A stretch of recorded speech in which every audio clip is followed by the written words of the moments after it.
Hey, Cav Cop here. Today I want to talk about the M16 or AR-15 magazines and kind of how they started out and how they progressed. If you would, do me a favor, subscribe to my channel, give me a like and share. Help us build this channel together. Now let's go inside and look further into these magazines.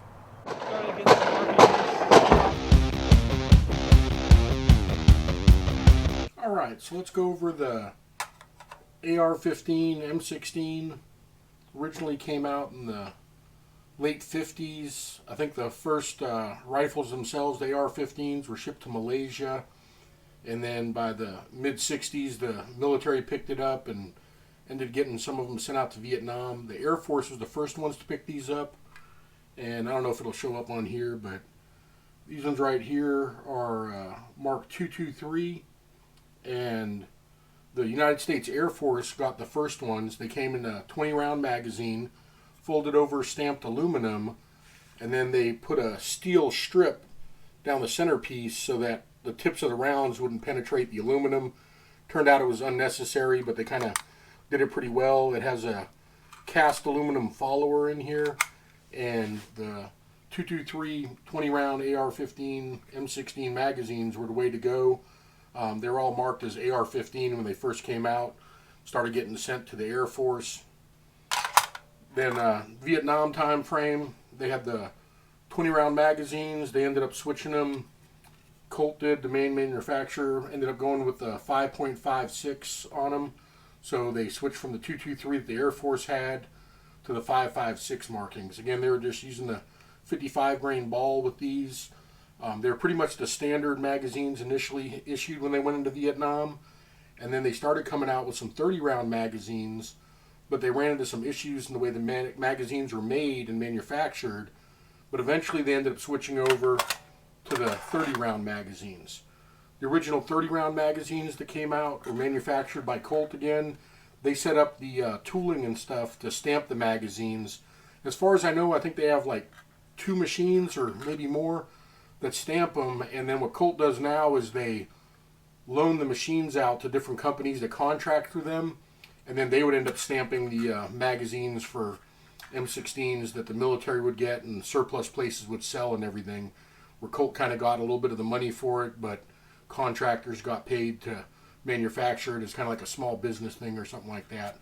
The original 30-round magazines had these black followers, and they kind of jammed a bit. They're meant more for when the M16A1s came out, but they were a little bit better feeding than the original 30-round magazines they tried to make. However, the black followers are probably the least desirable of military, civilian, surplus-style magazines and everything. From the black magazines followers, they ended up going to what they call a green follower. And the green followers were a lot better. They kind of fixed some of the processing stuff, did a little bit better stamp welding on it and everything. And the green followers were a little bit better for anti-tilt and everything, so the rounds didn't jam as much. And the green ones were kind of the standards that I grew up with through most of my military time. Started out with the black ones and even had some of the 20-rounders for some Vietnam guys that thought it was better to carry them. But the green followers is what most of my military career was. They had a company on here, Thermomold, and they made these plastic versions, and the plastic ones are pretty decent. The problem they had was if you put them in an M16 or did high rates of fire with it, the lips would start to melt on them and everything. So these turned out to be not as great if you're doing full auto fire and stuff like that. From there, a couple different companies make them, but Brownells is the one that kind of got the recognition for making what they call the brown followers. They're anti-tilt design. They're a little bit more squared off, and the springs inside actually changed a bit. But the Brownell magazines are kind of the current ones that the military uses overall. Very good. Probably the best ones you can get if you're looking for the aluminum style magazines is to go with the Brownells ones. Then from there, you come across and you get Magpul Industries that came out. And Magpul at first made some decent polymer ones, definitely better than what the M16 AR-15 magazines were at the time. They were kind of leading the edge on it. They did have some learning curves with the feed lips starting to separate a bit, and some of the issues with heat and holding magazines for a long time, it would kind of separate and spread them a bit. So they went through some series changes. This is a 20 rounder. It's a straight design, no curve to it, kind of similar to the 20 round original AR-15 M16 magazines.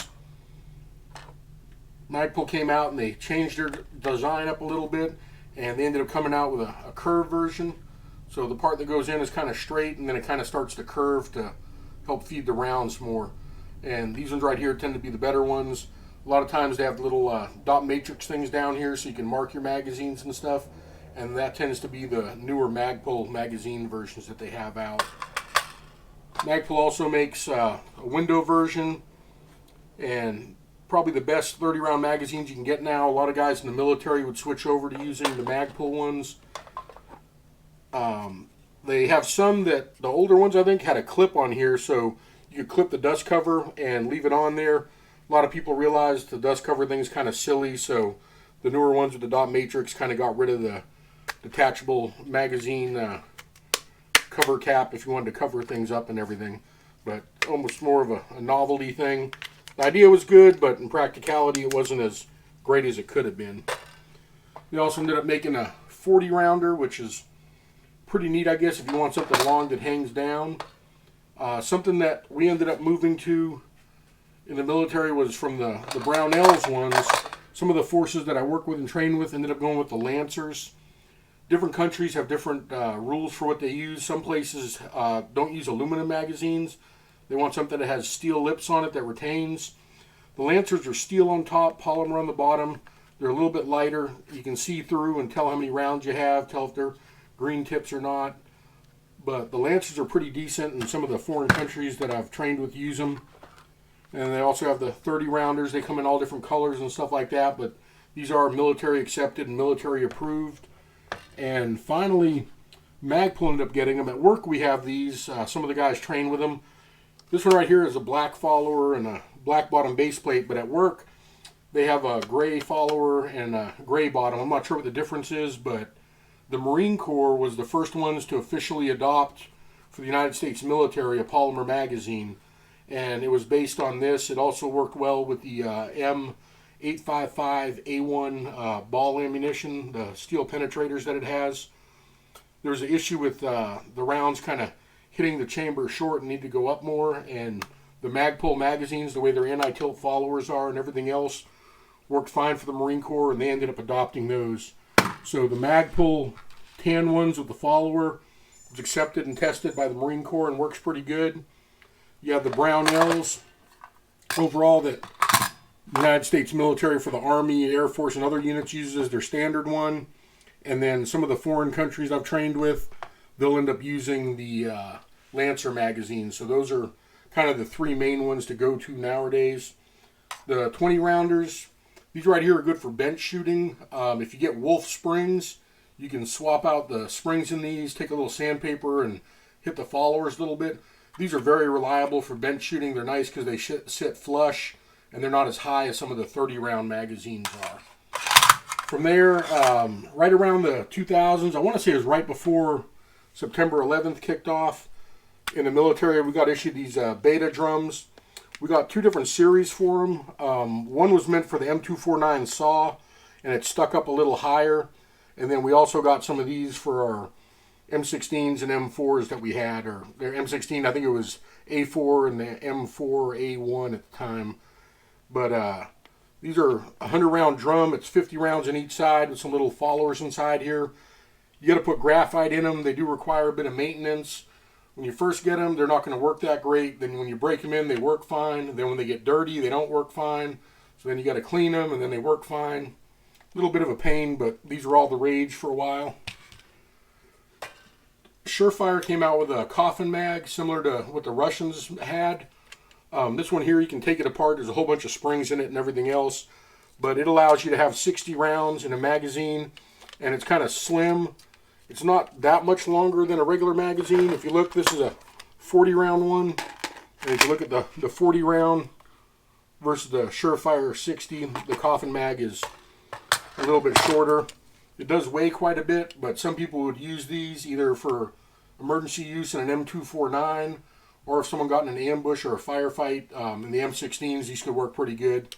But they weren't the greatest. They did have little qualms here and there. Then came the Surefire D60. This is kind of the main high-capacity go-to one. It's hollowed out here. It feeds from a single stack. Then you have a little lever here to help charge it and load rounds into it. But the Surefire D60 is probably one of the more reliable, high-capacity ones, going up to 60 rounds that it'll hold. But overall, these are the general ones that a lot of people in the military and on the civilian side have used. And each one kind of has its pros and cons, but the main ones over there with the Brownells, the Lancer, and the Magpuls, those are kind of the best ones overall through the testing and the durability and reliability that they've held up with. Some of these older ones, they still might have their place. The black ones are probably the worst ones of all that have the black followers. However, you can take them apart and rebuild them, so if you end up getting stuck with some of these, you can get different followers and different springs and replace them in there. But I hope you enjoyed this video. Cav Cop out.